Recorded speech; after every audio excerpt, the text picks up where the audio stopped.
Pak. Oke, halo Sobat Mutiara, selamat datang kembali di episode Bicara Tani yang ke-228. Di sini saya akan menemani Sobat Mutiara selama beberapa waktu ke depan. Sebelum kita bincang-bincang hari ini, jangan lupa untuk klik tombol like, subscribe, dan nyalakan notifikasi channel MPK Mutiara TV supaya nggak ketinggalan ke depannya. Sahabat Mutiara juga bisa cek akun media sosial kami lainnya yang ada di description box di bawah. Nah, ada yang tahu Desa Tani? Ya, Desa Tani adalah inisiatif pertanian yang ada di Lembang, dipimpin oleh Mang Ade, yang kini sudah semakin berkembang nih, dan mengintegrasikan itu pertanian, peternakan, dan edukasi juga. Bagaimana nih Desa Tani hingga bisa berkembang dan sukses? Kita tanyakan langsung ke narasumber. Oke, halo Mang Ade. Halo Mbak. Oke. Em, ini panggilnya Mang Ade ya berarti ya? Ya, Mang Ade aja. Oke. Ya, nah sebelum kita mulai boleh nih Mang Ade kita perkenalan biar sahabat mutiara yang lain juga pada tahu ini Mang Ade siapa, terus bertani apa, terus apa nih bisnis pertaniannya. Oke, terima kasih ya Mbak ya waktunya. Assalamualaikum warahmatullahi wabarakatuh. Waalaikumsalam. Selamat sore sahabat Mutiara. Perkenalkan saya Ade Rukmana. Saya dari Lembang. Dan saya sebagai petani dan pendamping masyarakat untuk mandiri di dunia pertanian, khususnya di program koperasi kami, Koperasi Agronatif, salah satunya yaitu program Desa Tani. Itu sih. Oh ya, jadi Desa Tani itu salah satu program yang dipegang Mang Ade gitu. Betul, salah satu program yang ada di Koperasi Produsen Agronatif Pratama Indonesia. Iya, iya, iya. Oke. Jadi sekarang rencananya kita akan ada dua sesi ya, Mang Ade. Pertama kita Ya, ngobrol santai, rehat sejenak, dan dilanjut nanti sesi dua ada tanya jawab. oke. Oke. Nah, pertama nih, awal mulainya, gimana nih awal mulainya Mang Ade terjun ke pertanian nih, dan bisa akhirnya berakhir memimpin, mengurus desa tani nih. Oke. Flashback ke belakang, Mang Ade Hmm. terjun ke pertanian itu tahun 2013 Ya. setelah Mang Ade resign dari kantor terdahulu di Yayasan Hmm. Rumah Cemara. Mungkin pemicunya karena salah satu alasan ya ayah Mang Ade dulunya sebagai petani, jadi darah Hmm. daging lah yang memanggil, yang memutuskan Mang Ade untuk resign dari kerjaan yang ada dan terjun ke pertanian yang notabene ya belum pastilah hasilnya gitu Hmm. kan. Dan 2013 sampai 2015 cukup cukup pahit Mbak, cukup pahit. Ternyata pertanian itu nggak segampang atau semanis yang Mang Ade bayangkan. Jadi miss-nya tuh bukan karena masalah produksi aja, tapi banyak hal yang menyebabkan Mang Ade mendapatkan kesulitan untuk bisa bertumbuh. Salah Hmm. satunya ya Mang Ade cuma dijadikan objek saat itu, objek Hmm. bagi mereka individu. Contohnya tengkulak, karyawan, bahkan karyawan ya, karyawan Mang Ade Hmm. pun ya mereka memanipulasi hal-hal yang ada yang harusnya diaplikasikan ke tanaman gitu kan. Terus Hmm. Mang Ade juga jadi objek bagi beberapa perusahaan ya yang emang Hmm. nggak komit dengan eh, perjanjian yang ada atau Hmm. action real seperti apa dunia Hmm. pertanian itu, Hmm. seperti Bayer atau Hmm. perusahaan-perusahaan pestisida atau lainnya gitu kan. Hmm. Terus Mang Ade juga bahkan dijadikan objek bagi instansi terkait gitu kan. Hmm. Kita dipelihara menjadi sebuah aset supaya program terus berkelanjutan gitu kan, Hmm. didiamkan bodoh dan lainnya gitu kan. Dan kadang setiap ada bantuan dari dinas dan lain-lain itu kadang ada tanda kutipnya biasanya gitu kan. Dan hal itu yang membuat Mang Ade jengah. Dan alhamdulillah 2015 sedikit mandiri dan Mang Hmm. Ade punya pemikiran pengalaman pahit Mang Ade jangan sampailah kealamin sama petani-petani lain. Hmm. Mang Ade coba ikhtiar bantu masyarakat untuk support biaya investasi, Hmm. modal kerja, dan bahkan dulu pakai duit pribadi. Dulu duit Hmm. pribadi, bahkan pernah pakai investor. Tapi Hmm. dalam perjalanan, Mang Ade kasih biaya investasi, modal, ya mereka nggak balikin. Banyak lah petani yang emang nggak komit juga, gitu kan. Hmm. Yang akhirnya Mang Ade gantiin ke investor tuh waktu itu. Dan Hmm. terciptalah dari pengalaman pahit itu konsep desa tani. Dan alhamdulillah mempertemukan Mang Ade dengan pihak Dompet Duafa waktu itu 2018 akhir. Nah, terbentuklah, terciptalah, terbangunlah Desa Tani. Waktu itu cuma 1,2 hektar, Mbak. 1,2 hektar dengan jumlah penerima manfaat cuma 10 orang. Jadi seorangnya tuh mendapatkan 1.200 meter persegi. Nah, jadi si petani itu kita kasih nih biaya investasinya untuk bangun kebun, sewa lahan dan lainnya. Terus kita kasih juga modal kerjanya, pupuk, bibit, pestisida gitu kan. Dan bahkan kita support fasilitas penunjangnya, pipanisasi, mesin sprayer dan lainnya gitu kan. Nah, profitnya 100% buat beliau-beliau. Nggak pernah kita pungut bunga sepersen pun, nggak pernah kita minta bagi hasil seperak pun. 100% buat beliau-beliau, beliau-beliau cuma wajib mengembalikan apa yang beliau pakai, dan itu pun buat beliau-beliau lagi. Untuk sewa lahan lagi, untuk bangun kebun lagi di saat musanya udah sobek, gitu kan, pupuk dasarnya udah habis, gitu kan.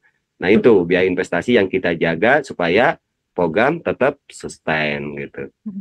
Terus bertumbuh Mbak, prestasi kita tercium sama lembaga-lembaga lain kayak lembaga Basma, Prudensial Syariah, Keluarga Muslim Citibank dan banyak lagi. Akhirnya tumbuh di tahun 2019 akhir jadi 2,7 hektar. Jumlah penerima manfaat waktu itu ada 27 orang. Nah, dalam pembelajaran kita evaluasi biaya yang muncul cukup tinggi itu kalau di wilayah kami biaya sewa, Mbak. Karena di Lembang itu NJOP-nya cukup tinggi. Jadi biaya sewanya cukup tinggi. 1 hektar bisa di angka 50 juta per tahun. Nah, itu yang menjadi beban para petani masuk ke biaya investasi gitu kan, yang harus dikembalikan. Akhirnya kita memutuskan untuk bisa akses lahan negara.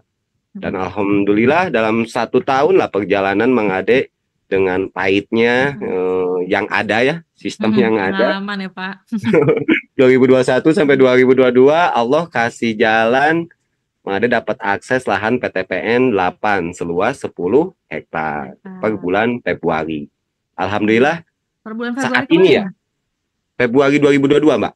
Oh 2022. Jadi kita di lahan 10 hektar ini udah 3 tahun berarti Mbak, 3 tahun. Iya. Alhamdulillah udah 3 tahun dan sekarang existing yang bisa berdaya itu ada 61 petani terupdate itu. Nah, karyawan atau penerima manfaat tidak langsung karena adanya pertanian di 10 hektar, jadi ada karyawan lapangan, ada karyawan semai, ada karyawan packing, itu total ada 29. Jadi kurang lebih ada 90 masyarakat yang akhirnya bisa berdaya di lahan 10 hektar. Alhamdulillah, Mbak. Oke. Nah, mau nanya nih, Mang Ade. Tadi awal terjun ke pertanian, apa yang bisa menginspirasi gitu untuk memulai program Desa Tani? Kan kiranya kalau misalnya awal terjun ke pertanian tuh ya budidaya sendiri, nanam sendiri. Apa yang menginspirasi membuat program Desa Taninya tuh gimana? Kalau munculnya program Desa Tani ya karenanya itu Mbak, pengalaman pahitnya Mang Ade gitu kan. Jadi benar-benar learning by doing ya. Jadi hal-hal yang membuat Mang Ade mendapatkan sesuatu yang negatif, Mang Ade coba kikis gitu dengan program-program yang ada. Dan bahkan rules yang ada di Desa Tani, tools yang ada di Desa Tani itu semuanya learning by doing, Mbak. Jadi setiap ada bocor, kita bikin rules, aturan. Aturannya kagak dikerjain nih sama petani, kita kasih tools, perangkat untuk menegakkan aturan tersebut. Dan setiap periode, setiap 5 bulan kita evaluasi dan itu selalu bertumbuh. Gitu Mbak. Jadi intinya nggak ada, maaf ya Mbak ya, nggak ada inspirasi dari yang lain. Jadi Mang Ade nggak ngambil dari literasi apapun gitu kan. Jadi semua ini dari hal-hal pengalaman. Iya. Dari rasa pahit itu ya alhamdulillah lah sekarang bisa bermanfaat dan Mang Ade pun bisa gitu. Iya. Boleh dong Mang Ade di-share dulu nih penjelasan dikit Desa Tani itu apa? Desa Tani sekarang bertumbuh berkembang jadi program pemberdayaan ekonomi masyarakat Duafa khususnya di bidang hortikultura saat ini ya. Dan dalam perjalanan terus bertumbuh ya Pak. Karena kan kita tuh launching integrated farming tuh di tahun 2021 lah. Jadi integrated farming petani itu wajib atau mampu melakukan dari hulu ke hilir gitu kan, dari mulai pengoplosan, perawatan sampai menjual. Nah, kita itu dari tahun-tahun sebelumnya udah melakukan itu semua lah. Dari tahun 2015 Mang Ade mendirikan packing house itu. Nah, alhamdulillah di 2022 ini Mang Ade pengen satu langkah lagi nih Mbak. Jadi 3 bidang, pertanian, peternakan, sama agroeduwisata. Karena itu saling terkait lah.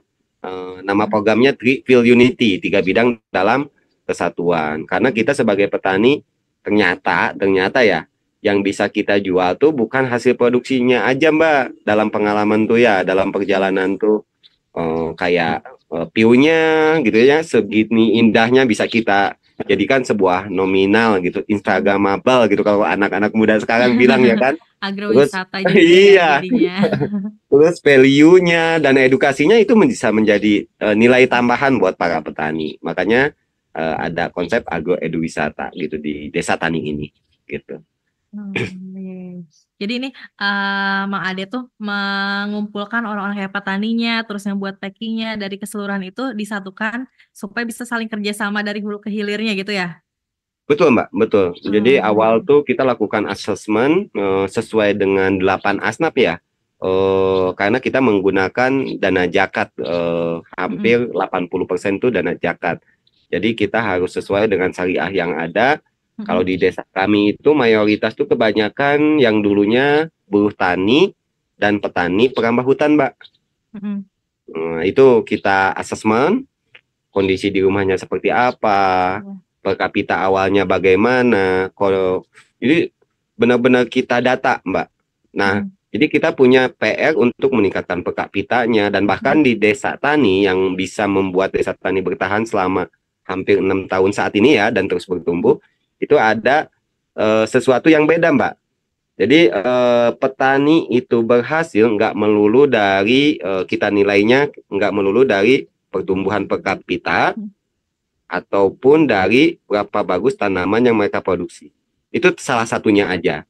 Jadi ada 3 poin. Tapi yang pertama itu perubahan perilaku Mbak yang kita nilai. Jadi gimana dari tuh attitude. maksudnya? Dari attitude yang tadinya level jujurnya 5. Setelah gabung Desa Tani dengan konseling dengan Mang Ade jadi tumbuh menjadi 8 gitu kan.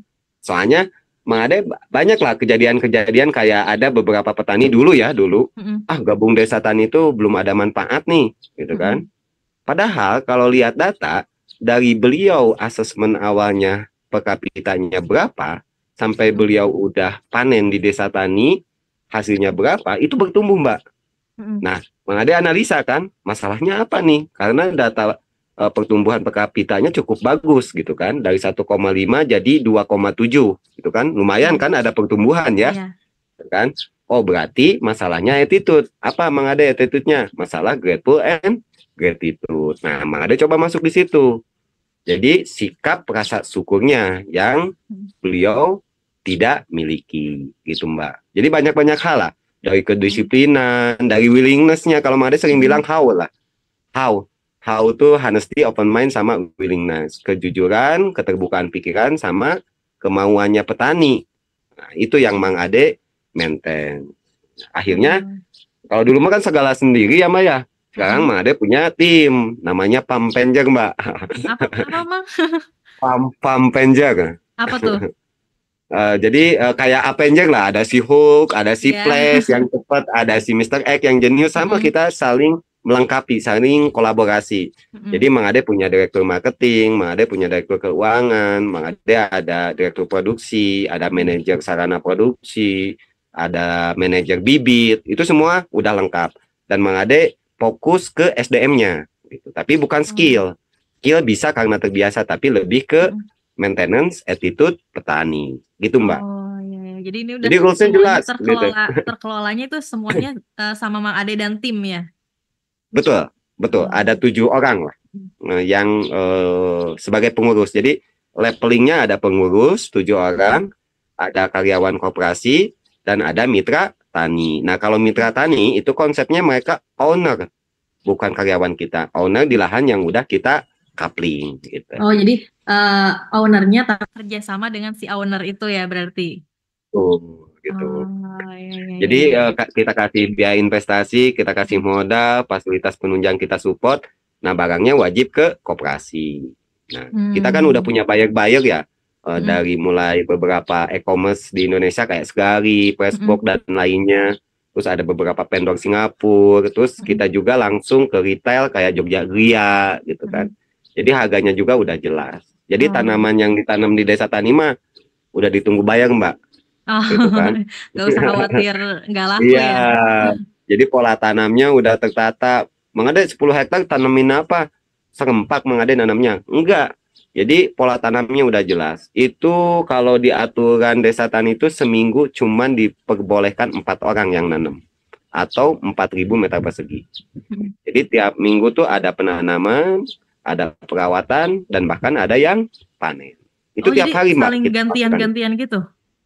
Betul Mbak, karena kita butuh Oh. rotasi, kita butuh ngejaga 3K, kualitas, kuantitas, dan yang paling penting kontinuitas, gitu Hmm. kan. Itu, jadi penanaman di lapangannya udah tertata lah, insya Allah. Oh, iya. Nah, untuk orang-orangnya nih yang tadi si owner-owner itu memang sudah ditunjuk langsung oleh Mang Ade atau ada orang lain yang mau join juga itu bisa? Bisa Mbak, tapi untuk saat ini ya Hmm. harus sesuai dengan 8 asnaf. Jadi Hmm. mereka-mereka yang harus kita bantu ya, gitu kan. Hmm. Masyarakat kecil yang notabene berada, maaf ya, di zona kemiskinan gitu kan. Hmm. Nah, itu yang kita fokuskan. Karena di wilayah kami biasanya, tapi maaf ya Mbak ya, tanah Pak Hmm. Haji disewa sama Pak Haji lagi. Ya kuli mah Hmm. seumur-umur jadi kuli, nggak pernah punya peluang untuk bisa berkembang. Nah, kita coba hadir di sisi itu sih Mbak, buat bisa bantu masyarakat kecil bisa lebih mandiri. Oh iya, Makanya jadi kedepannya ada kelanjutan program Mbak. gimana Pak? Jadi kedepannya ada kelanjutan program karena desa tani itu konsepnya hanya just inkubasi, Ya. melatih petani mulai dari manajemen waktunya, manajemen budidayanya, manajemen keuangannya, bahkan Hmm. manajemen psikologisnya gitu kan. Nah, Hmm. dirasa udah memenuhi beberapa kriteria yang udah ditentukan koperasi, mereka entar di wisuda, Mbak. Oh, Mereka di wisuda, mereka masuk ke program aftercare. Nah, di situ mereka menjadi petani merdeka seutuhnya. oh Nggak jadi maksudnya dikontrol kayak lagi sama pelatihan lo. gitu dong konsepnya. Iya, itu Hmm. periodenya bisa di angka 30 bulan gitu. Untuk Tiga benar-benar puluh bulan. untuk Wow. benar-benar Hmm. meyakinkan mereka bisa bisa mandiri ya, bisa Nah, mandiri mandiri maksudnya ya. lepas dari ini ya, dari Bapak gitu ya, dari Mang Ade, Dari desa tani ya, dari dari desa desa tani. tani. Hmm. Iya, iya, Meskipun iya. di program aftercare tetap ada pendampingan ya, Hmm. cuman ya kita kan cuman 30 atau 50%. Mereka bisa memutuskan jual barangnya kemanapun gitu kan. Hmm. Mereka bisa memutuskan berapa luas lahan yang akan mereka kelola gitu kan. Hmm. Dan bahkan dana pun bisa pakai dana investasi, dana kur gitu kan, atau dana wakaf produktif. Jadi nggak pakai Hmm. dana zakat lagi ke depannya Oh iya. gitu. Oh jadi memang ini di awal dari kolaborasi Dompet Duafa tuh karena memang untuk orang-orang yang membutuhkan ini ya. Betul, betul Mbak. Dan banyak lembaga lain ya, bukan Mm-mm. dompet aja, dompet Mm-mm. Bapak aja kayak Basma tadi Baitul Zakat Mm-mm. Pertamina, ada Brilian, Yayasan Mm. Baitul Malnya Bank BRI dan banyak Mm. lagi lah Mbak. Alhamdulillah. Hmm. Oke. Nah untuk kalau ada nggak nih Mang Ade tantangan terbesar yang dihadapi nih saat memulai Desa Tani? Tantangannya di Mm-mm. awal-awal sangat banyak, bahkan dari beberapa mungkin ya, kalau masyarakat mah korban aja, mungkin aktor intelektual. Jadi Mm-mm. kadang yang mengisukan hal-hal negatif program desa tani ya Mbak ya, Mm-mm. itu Mang Ade rasakan. Jadi budaya kita, jadi kayak gini kalau Mang Ade analisanya kan kita tuh kayaknya tuh belum move on dari penjajahan Belanda gitu kan. Kita masih mudah diadu domba, kita masih mudah dibodohi gitu kan sama aktor-aktor intelektual yang punya kepentingan, Mbak. Itu sih intinya. Nah, setelah Mang Ade persuasif ke masyarakat, ternyata ya mereka nggak sepicik itu. Jadi Mm. oknum-oknum mungkin yang membuat mereka menjadi berpandangan negatif ke desa tani. Dulunya ya, awalnya. Mm. Kalau sekarang mah ya alhamdulillah mereka welcome dan bahkan ya Mang Ade kadang dilema, bingung gitu. Banyak yang mau yang gabung ya, tapi kapasitas Mang Ade belum mampu untuk sebanyak Oh, itu. Masih ikhtiar lah, Mbak, iya. untuk bisa mengembangkan desa tani dan bahkan mengcopy paste di wilayah lain. Mm, mm, mm. Iya, iya, iya. Nah, kalau misalnya dari perkembangan jumlah penerimanya tadi sekarang udah sampai 60-an ya? Betul, Mbak. Itu dari yang pertama 10 Hmm, naik ke 27 ke 33. Nah, sekarang yang terupdate itu 61 peserta. 61. Oke, itu Ya. 61 peserta dengan nilai keberhasilan program ini tuh dilihat dari yang tadi karakter petaninya. Ya, nomor satunya perubahan perilaku, yang kedua Mm-mm. pertumbuhan per kapita, yang ketiga dari berapa bagus tanaman yang beliau-beliau produksi. Oh, sehingga nanti di akhirnya itu bisa mandiri gitu ya. Betul. Nah, sekarang Oh. penghasilan petani Mm-mm. itu ratanya per bulannya yang minimal itu Mm-mm. 2,7 per bulan, yang maksimalnya itu sampai ada yang muncul angka 6 juta, Pak. Bu. Hmm. Jadi range-nya dari 2,7 Mm-mm. sampai 6 juta per bulan.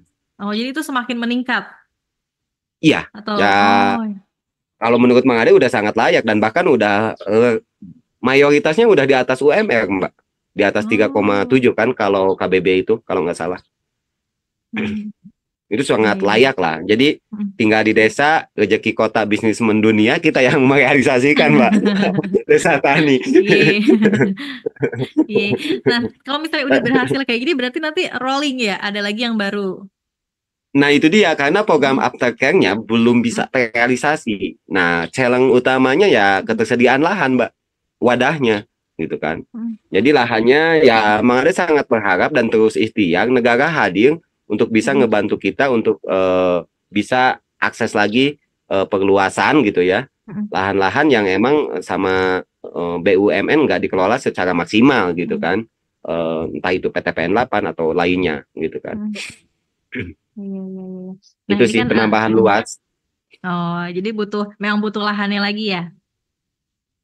Betul, Mbak. Betul. Ya, ya. Nah, kalau dari tadi kan kerjasama antar kayak petaninya, terus dari yang bagian ada orang-orang di bagian-bagian masing-masing ya. Mm-mm. Nah, kalau ini nih, apa sih namanya? Ada nggak peran teknologi di setiap bagiannya itu? Teknologi ada, Mbak. Di produksi ini kita udah pakai IoT ya, pakai Mm-mm. smart farming. Jadi Itu nyiram, gimana? mupuk, tapi di desa tani juga, Pak. Tapi analisa Mang Ade dalam 1 tahun ke belakang ini, eh, apa ya? Jadi baru beberapa petani yang mau ya, apalagi khususnya yang milenialnya ya. Tapi Mm-mm. kalau petani-petani jadul itu belum siap, Mbak. Jadi maaf Mm. ya Mbak ya, kalau negara kita memutuskan untuk jor-joran menganggarkan dana untuk teknologi ini itu sangat Mm. salah. Karena masyarakat kita belum siap. Justru Mm. harusnya ya kita menyiapkan dana itu untuk merubah dulu mindsetnya masyarakat kita. Mm. Merubah mindsetnya, merubah habitnya, kebiasaannya. Nah baru ke infrastruktur. Nah yang Mang Ade Mm. lihat saat ini beberapa kedinasan atau lembaga itu jor-joran ke infrastruktur, Mbak. Yang Mm. akhirnya 2 atau 1 kali musim lah itu Mm. ditinggalkan smart farmingnya, cuman just Oh, launching doang. karena emang Tapi belum kalau desa tani, ngerti ya. alhamdulillah Mm. ada beberapa greenhouse yang tetap lanjut memakaikan smart farming. Oh, Jadi smart perlahan, farming. Mbak.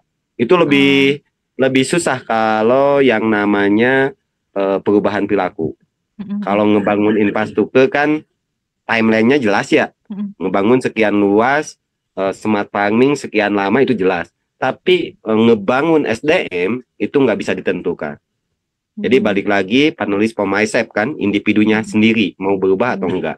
Makanya di Desa Tani ada sebuah tools kartu hijau, merah, dan kuning. Mm. Jadi kita nggak segan-segan memberikan kartu merah ke petani yang nggak mengikuti rules yang ada di Desa Tani. Oh, Gitu. iya, iya, iya. Jadi Jadi kita semakin segini makin sama lah. banyak nih aturannya yang biar pada sesuai gitu ya. Betul, Mbak. Jadi mulai dari pengambilan pupuk, dulu sempat ada bengkak di lapangan terlalu besar karena Mm. rules-nya kurang ketat. Akhirnya Mm. ya Dibuatlah terus aturannya. ya terus bertumbuh gitu. Proses jual belinya seperti apa itu bertumbuh terus, Mbak. Iya. Memang Benar-benar harus learning by doing. learning by doing bener. Yang Iya, penting jalan makanya dulu ya. PD PD ngeluarin modul itu setelah 5 tahun. Mm. Jadi Iya. untuk membuat desa tani itu seperti apa dari awal sampai rules-nya gimana, itu udah jelas tertata di sebuah modul, Mbak. Iya, iya. Nah, terus tadi kan ini berarti tiap petani itu pelatihannya disesuaikan dengan masing-masing ya. Iya. Nah, gimana nih memastikan supaya petani itu mendapatkan pelatihan yang tepat dan efektif? Kan pasti beda-beda tuh. Betul. Nah, Mang Ade sama juga asesmen mitra kerja kita, mulai Mm-mm. dari perusahaan pupuk, Mm-mm. perusahaan pestisida, benar-benar kita saring, Mbak. Kita Ya. saring dulu, kita coba benar-benar analisa dulu gitu ya, asesmen lah. Perusahaan ini seperti apa, misi visinya bagaimana, terus lanjut ke demplot hasilnya bagaimana, ya kita mau berkolaborasi gitu kan.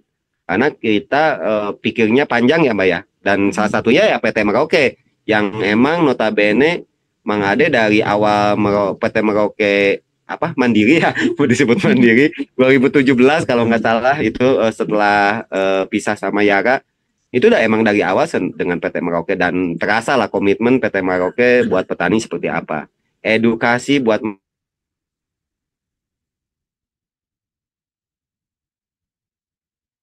Halo, Mang Ade.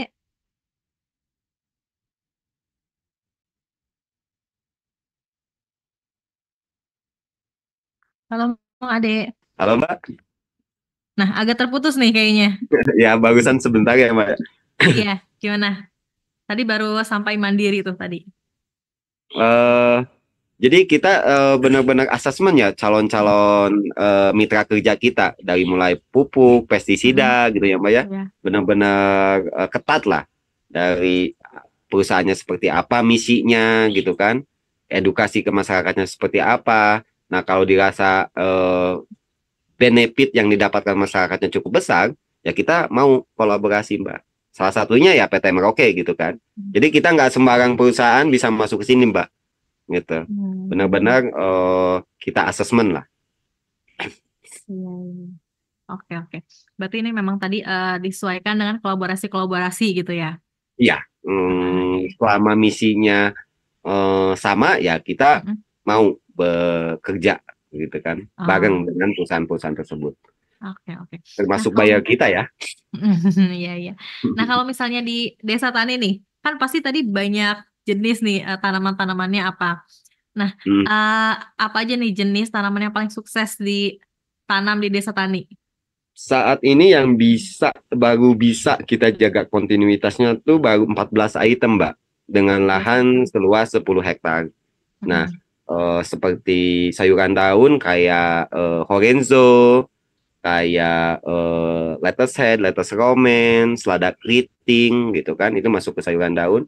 Terus kalau kacang-kacangan itu baby buncis Kenya sebagai Mm-mm. primadona kita dan buncis logawa atau buncis lokal. Lanjut masuk ke kubis. Kubis itu ada 3 yang kita produksi, brokoli, kembang kol, sama kol putih. Masuk ke tomat tuh ada tomat cherry kuning, Mm-mm. tomat cherry merah, dan tomat tewe, tomat lokal lah gitu kan. Nah itu yang beberapa item yang kita produksi dan kita coba jaga kontinuitasnya Mbak gitu. Hmm. Tapi kalau Ini kebutuhan kebanyakan. bayar, Mm. kenapa Mbak? Ini berarti pure horti ya? Horti, pure Oh horti ya. saat Mm. ini. Kita belum komen ke apa buah-buahan. Kalau buah-buahan rencananya jas wisata aja sih Mm-mm. untuk edukasi. Jadi masih benar-benar pure hortikultural, Mbak. Oh ya, ya. Tapi Itu. dalam keseluruhan itu Mm-mm. kebutuhan buyer tuh lebih dari 14 item yang tadi, Mbak. Oh, Jadi nambah-nambah. sumber item, sumber sayuran kita tuh ada Mm. 3. Yang tadi mitra tani ya, Mm-mm. yang ada di desa tani, ada mitra supplier atau Iya. tengkulak yang supply ke kita, Mm-mm. ada juga mitra kelompok atau kelompok-kelompok tani yang kita damping dan kita fokuskan produksi beberapa item sayuran gitu. Jadi ada 3 sumber sayuran kita untuk bisa supply ke bayar-bayar kita. Oh iya, iya. Terus pernah nggak ada kayak permintaannya tuh lebih gede nih daripada yang dihasilkan? Kan Iya, banyak nih yang mau bayar-bayarnya. ya betul Mbak. Itu kalau lihat data, kalau lihat grafik itu Heeh. baru desa tani itu baru mampu memenuhi kebutuhan bayar kita tuh 50%. Wah, berarti emang Kita permintaannya sangat iya, banyak sebenarnya ya? iya, sisanya ya yang tadi yang dari mitra supplier dan Mm-mm. mitra kelompok gitu. Jadi kalau Made layak nggak desa tani untuk dikembangkan, sangat layak gitu kan. Mm-mm. Potensi nggak pertanian ini untuk ditumbuhkan, sangat potensi karena supply dengan demand yang Made rasakan ya itu belum balance Mbak gitu. Ah, iya, iya, iya. Oke deh, Mak Ade. Nah, untuk gini nih, untuk harapannya deh, untuk harapannya masa depan Desa Tani dan para petani itu gimana dari Mak Ade? Ya harapannya buat pertanian di Indonesia ya, buat para Hmm. petani ya kita lebih open minded lagi ya. Yang tadi ya cukup tiga moda yang Tuhan ciptakan kita jaga. How tadi ya. Cuman how di desa taninya beda. Honesty, open mind, sama willingness. Nah itu yang paling Hmm. utama. Jadi kita nggak punya lahan, kita nggak punya modal, tapi selama kita punya how, ya masalah pertumbuhan ekonomi itu bisa diperjuangkan. Yang kedua, untuk ke generasi muda, jangan malu lagi memilih menjadi seorang petani. Karena kita ingin benar-benar merubah mindset masyarakat luas juga, Mbak. Jadi Mang Ade mah suka muncul pertanyaan ya, kenapa regenerasi sulit tumbuh? Oh, karena ada stigma, stigma terhadap petani. Mang Ade stigmanya apa? Masyarakat luas tuh masih memandang negatif Mbak terhadap petani. Bahwa Hmm. petani itu kampungan, orang pinggiran, nggak sekolah, main-mainannya jorok gitu kan. Jadi hal-hal negatif yang melekat di pundaknya petani. Nah kita terus campaign bahwa petani itu nggak senegatif yang mereka bayangkan. Tapi ya tetap Mangade juga harus seimbang. Jadi masyarakatnya berubah, petaninya juga berubah. Petaninya harus mau berubah. Gimana wibawa kita bisa terangkat gitu kan. Bahwa petani itu seorang yang profesional gitu kan. Ya yang akhirnya suatu saat nanti generasi pun nggak harus dibujuk. Karena setidaknya derajat petani itu udah tumbuh gitu kan. Hmm. Nah, beda lah, beda dengan di negara lain, di Jepang, di Hmm. Amerika. Itu kasta petani kalau dikastakan ya, Pak ya, itu di Ya. atas gitu kan. Tapi kalau Hmm. di Indonesia yang notabene negara agraris kok di bawah gitu kan. Nah, karena ada hal-hal stigma yang melekat di pundak petani. Nah, kita harus kikis itu. Kalau udah terkikis, Mang Ade pastikan generasi yakin lah mau menjadi seorang petani karena prospek pertanian itu sangat besar. Justru ya, kalau analisa kita suatu saat nanti yang menjadi raja itu yang memiliki pangan, bukan orang yang memiliki nuklir ataupun emas karena emas nggak bisa dimakan kan. Ya tetaplah Kalau orang yang pangan memiliki butuh setiap pangan. hari ya. Iya, prospeknya sangat apa ya? Faktanya sangat jelas, lahan makin menyempit tapi perut terus bertambah karena manusia Iya, senang beranak gitu keberlanjutannya kan. sangat Intinya itu. jelas gitu ya. Iya, betul, Mbak. Itu sih yang menjadi kekuatan dan mudah-mudahan jadi motivasi buat Hmm. generasi muda ya untuk Hmm. mau terjun ke pertanian. Mana ya? Oke. Oke, Mak Ade sekarang kita ada rehat sejenak dulu ya. Siap, Nanti Kak? kita lanjut sesi tanya jawab. Oke, untuk sahabat Mutiara jangan kemana-mana. Silakan siapkan pertanyaan karena di sesi 2 nanti akan ada tanya jawab langsung dengan Mak Ade setelah jeda berikut.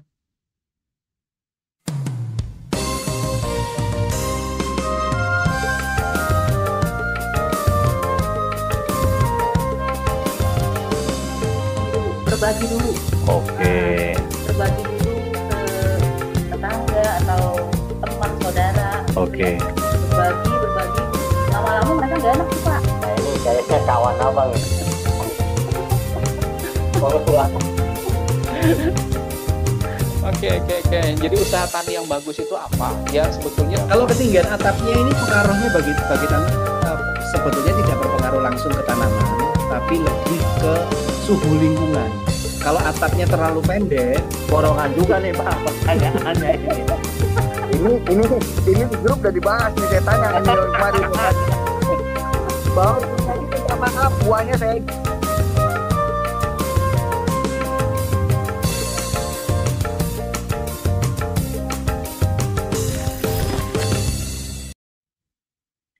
Halo sahabat Mutiara, kembali di sesi 2 bicara tani kali ini. Silahkan siapkan pertanyaan karena langsung dijawab nih oleh narasumber kita.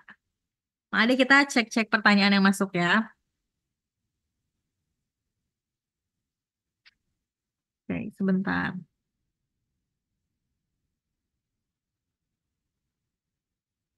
Itu sih. Coba aja. Oke.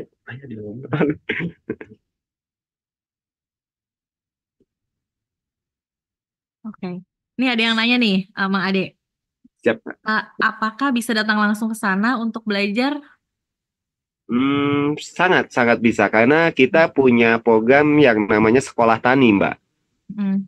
Bahkan sekolah tani kita tuh ada 2 sistem ya. Yang pertama tuh yang short time. Biasanya kalau yang short time itu Mang Ade cari dana dulu gitu kan. Nah, Mang Ade buka pendaftaran di medsos. Itu biasanya setahun 3 sampai 4 kali. Gimana Mang Ade mendapatkan dana gitu kan. Tapi kalau yang long time itu berbayar. Itu berbayar bagi peserta yang ingin menjadi petani atau pengen mengetahui pertanian itu seperti apa. Itu ada. Yang long time itu ada 3 pilihan, yang 1 bulan, 3 bulan, sama 6 bulan gitu. Jadi kita punya program sekolah tani, sangat boleh. Oh, jadi untuk umum tuh bisa ya? Bisa Mbak. Nah, oke. Untuk informasinya nih, berarti harus selalu mantengin ya?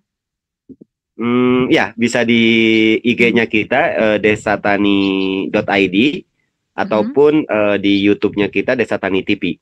Oke, boleh nih untuk sahabat Mutiara yang penasaran dan mau juga belajar pertanian, bisa tadi ya ke sosial media Desa Tani. Oke. Nah, untuk ini Mang Ade, kan tadi udah ada sosial medianya. Kalau misalnya dari pemasarannya nih, strategi pemasaran yang diterapkan untuk hasil pertanian dari Desa Tani itu gimana?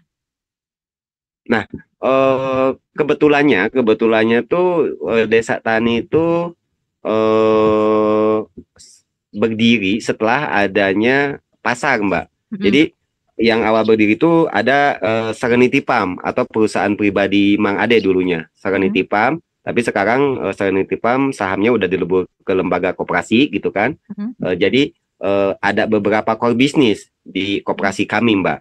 Karena kan tadi Mang Ade bilang tuh nggak pernah mungut bagi hasil ataupun bunga ya ke petani ya.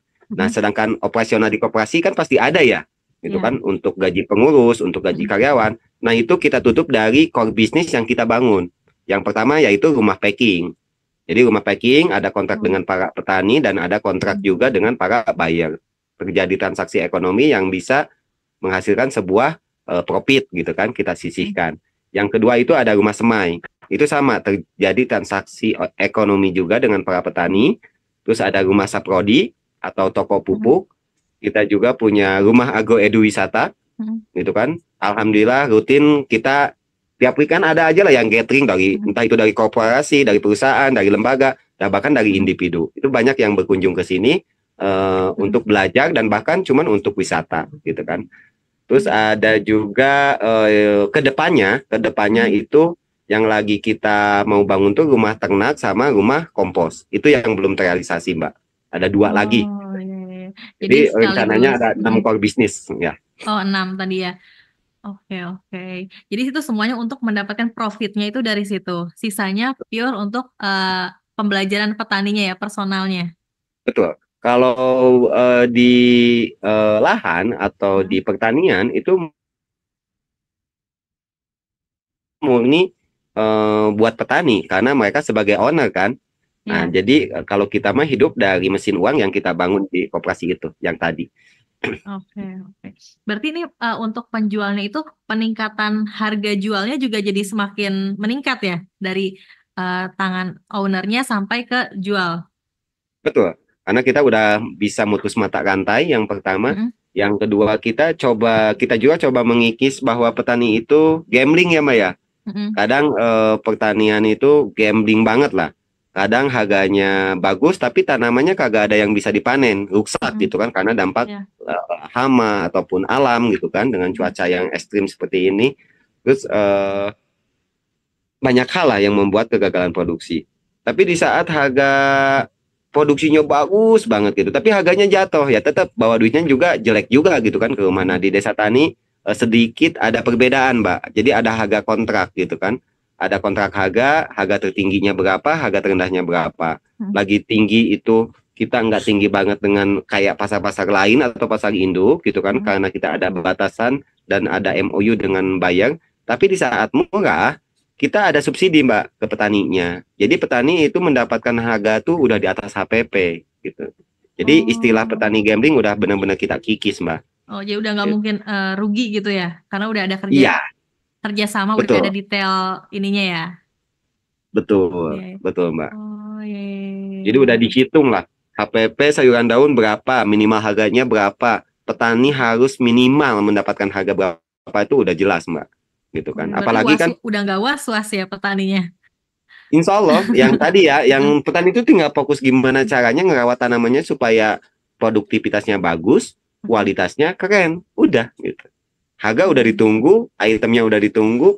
Kadang kan petani langin dibuang-buangin gitu kan, sampai apalagi kalau harga tomat lagi murah tuh suka sering viral gitu kan. Iya. Kalau di desa tadi ya bersyukur lah, kalau di luar GoPay kita masih di angka 4.000 gitu kan. Karena ada kontrak Oh. harga dengan Jogja Gria dan lainnya.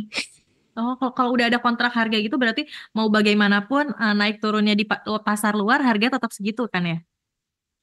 Ya betul, meskipun ada penurunan tidak signifikan Mbak. Hmm. Oke. Oke, Mang Ade, terima kasih jawabannya. Kita lanjut cek pertanyaan selanjutnya. Baik. Nah, ada yang nanya nih, gimana, bentar, bagaimana cara menjalin hubungan dengan donatur dan investor untuk mendukung program ini? Intinya kalau dulu ada berpikir gimana cantiknya membuat sebuah proposal ya, atau gimana caranya kita mempresentasikan sebuah proposal, public speaking kitanya harus bagaimana. Ternyata itu semua nggak bernilai di mata para donatur Mbak. Justru yang paling penting itu prestasi Mbak, prestasi dan amanahnya kita, transparansi manajemennya seperti apa. Itu yang utama yang dilihat para donatur ya.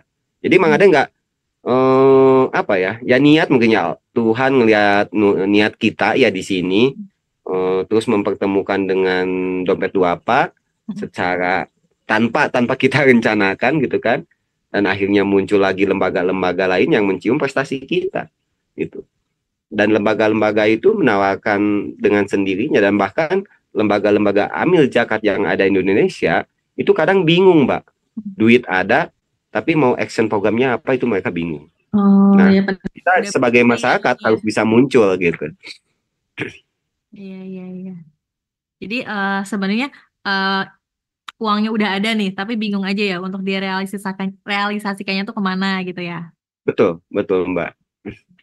Jadi sebenarnya banyak lembaga yang emang bingung. Nah, kitanya aja yang harus mampu, yang pertama yang tadi ya, membuat sebuah prestasi, ngejaga transparansi dan branding ya di media sosial supaya tercium lebih banyak lembaga lagi gitu kan. Gitu. Oke, terima kasih Mang Ade jawabannya. Lanjut ke pertanyaan selanjutnya. Nah, bagaimana mengatasi masalah pendanaan dalam pengembangan program ini? Selama ini pernah ada kayak masalah pendanaan atau ya selalu ada aja yang mendanai? Ada sih Mbak, sekarang juga kan kalau konsep keseluruhan master plan yang ada itu Mang Ade ukur tuh baru 60% Mbak. Pembangunan desa tani gitu kan. Tapi kalau untuk PAM-nya udah 100% ya. Untuk pertaniannya udah 100%, tapi peternakannya sekarang baru pembukaan lahan, tapi modalnya belum ada, itu masih proses ikhtiarnya Mang Ade dan tim ya. Terus kayak agroedwisata udah berjalan, beberapa fasilitas kayak masjid, toilet, camping ground itu udah tersedia, tapi kalau di master plan kan ada glamping, ada guest house, terus ada KPN resto, ada mini soccer, ada studio musik. Itu semua kita siapkan gitu kan. Karena kita punya tujuannya Mbak ya, bukan untuk bergaya. Nah, Mang Ade kan pernah dicibir, Mang Ade ngapain juga lahan sayang dibikin mini soccer gitu kan, mendingan ditanamin brokoli. Ya teman-teman kalau yang nggak punya tujuan pasti ngomong kayak gitu. Tapi kalau Mang Ade kan punya tujuan, pengen ngebangun regenerasi. Dan regenerasi muda ini nggak mungkin sekonyong-konyong mau nongkrong ke kebon ya Mbak ya. Yuk main nongkrong yuk gitu kan ke kebon Mang Ade, nggak mungkin banget lah Mbak. Tapi kalau ada fasilitas yang mereka senangi, ada restoran, ada mini soccer, ada studio musik, Mang Ade pastikan mereka mau datang. Nah, kita edukasi secara perlahan Mbak, yang akhirnya mereka mencintai pertanian yang ada gitu. Karena ada hiburannya juga ya Mang Ade. Ya, gitu.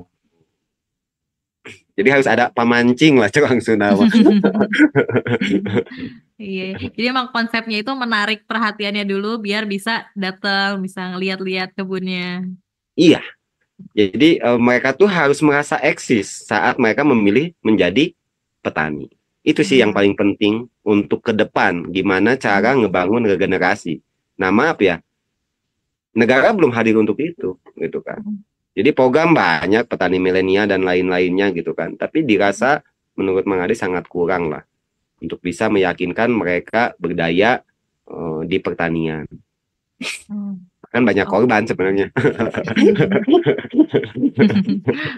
Yang akhirnya kecewa dan akhirnya malas untuk memutuskan menjadi petani lagi. Iya, Itu yang Mang Ade ngeri ya. biar yang lain nggak merasakan itu ya, Mang Ade. Betul Mbak, Iya. betul Mbak. Oke, Mang Ade.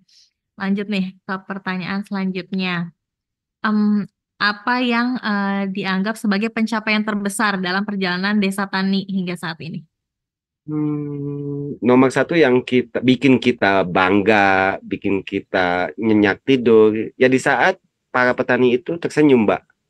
Tiap hari Jumat mereka ambil invoice dan tersenyum. Itu yang membuat kita bisa berbangga diri, gitu kan. Bukan dapat penghargaan, ya maaf ya, kita dapat penghargaan dari Kementerian Agama program pemberdayaan terbaik nomor 1 di Indonesia. Kita dapat penghargaan dari SDGs Award di Jogja itu juara 2. Nah bukan itu.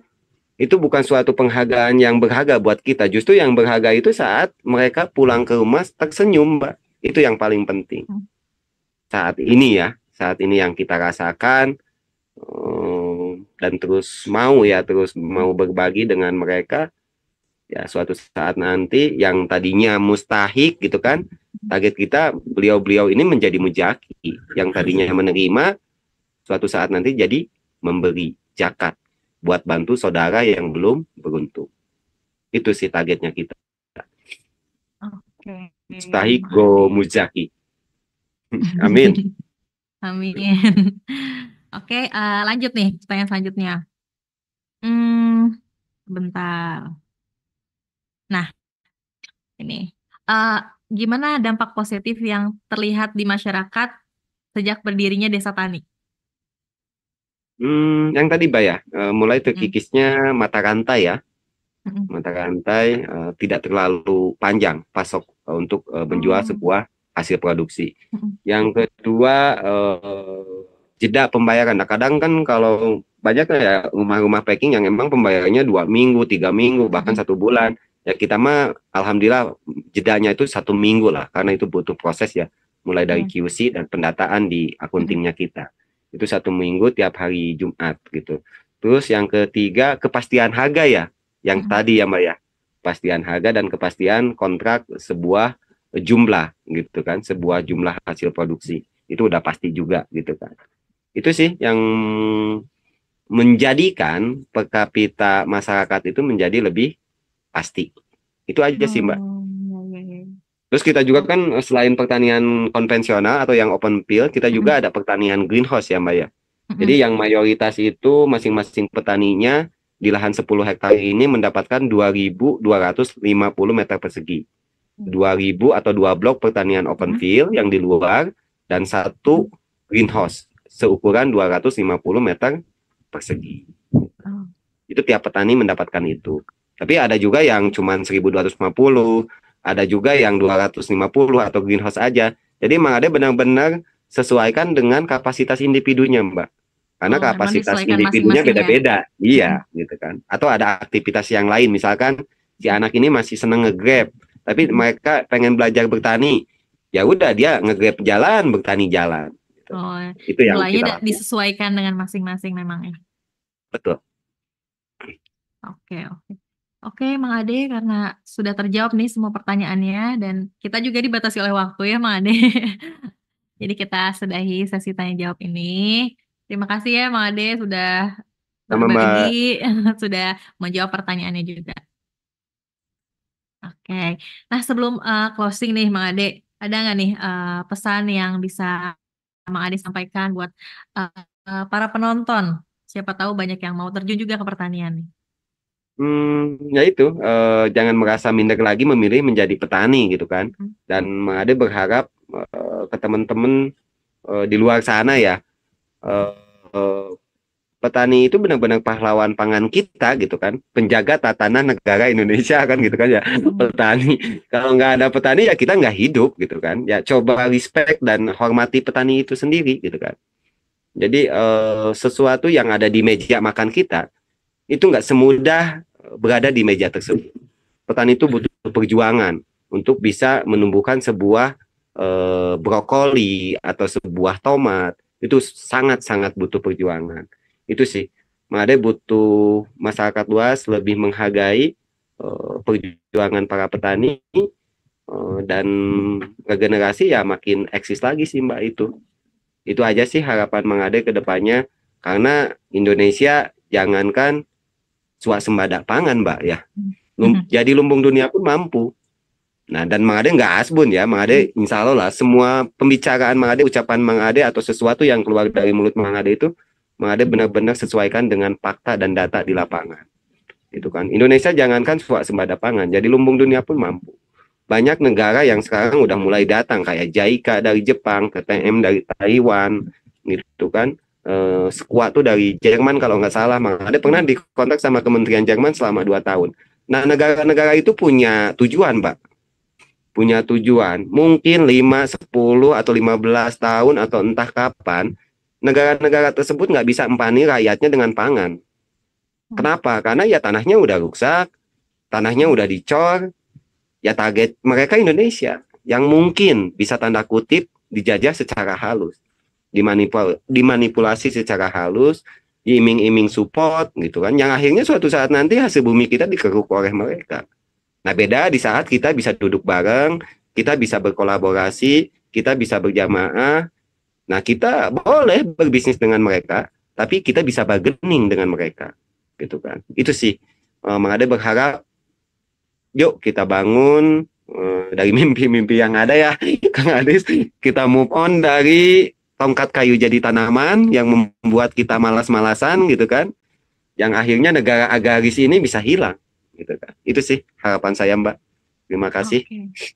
Oke, terima kasih juga Mang Ade. Mudah-mudahan menjadi inspirasi dan bermanfaat untuk sahabat Mutiara dan para penonton. Amin. Amin.